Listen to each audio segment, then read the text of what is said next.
Good evening बच्चों। तो कल का जो क्वेश्चन नंबर 57 था उसका आंसर और सॉल्यूशन देखते हैं और एक न्यू क्वेश्चन था three charges minus Q1 plus Q2 minus Q3 are placed as shown in figure. The x component of force on minus Q1 is proportional to. ये बच्चों एक Q2 चार्ज रखा है, यहां पर ये Q3 चार्ज रखा हुआ है और इसके थ्रू जो माइनस Q1 है इस पे फोर्स किसके प्रोपोर्शनल है ये निकालना है। तो अब ध्यान दो, ये Q2 Q1 को इधर की ओर खींचेगा तो ये फोर्स इधर F हो गया और Q3 Q1 को इधर रिपेल करेगा तो इधर ये फोर्स F डैश हो गया। अब बच्चों ये एंगल है थीटा, एक्चुअली में ये थीटा है तो ये भी एंगल थीटा होगा। तो F का कंपोनेंट करेंगे तो इधर F साइन थीटा होगा, F कॉस थीटा होगा और हमें फोर्स चाहिए X कंपोनेंट यानी कि X डायरेक्शन में।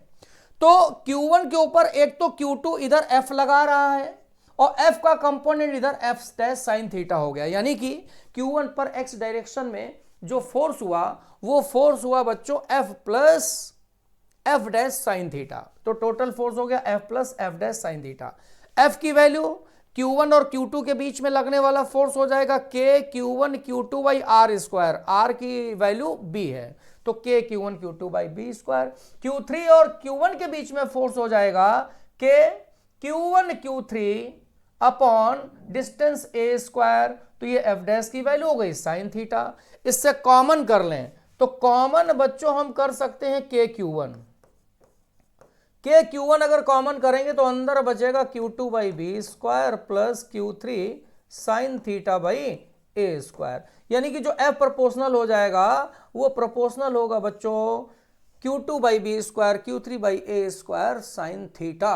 तो इससे देखो आंसर सेकंड हमें दिखलाई दे रहा है, यानी कि option second is the right option. Now today's question number 58 बहुत अच्छा क्वेश्चन है। Two identical tennis balls each having mass same, charge q suspended from fixed point by threads of length l. What is the equilibrium separation when each thread makes a small angle theta with the vertical? इसका diagram बनाइए और d distance बताइए, equilibrium separation बताइए क्या होगा। Okay बच्चों, इसका आप आंसर बताइए, कमेंट करिए और मिलते हैं कल न्यू क्वेश्चन के साथ और इसके सॉल्यूशन के साथ। ओके बच्चों, थैंक यू, गुड नाइट।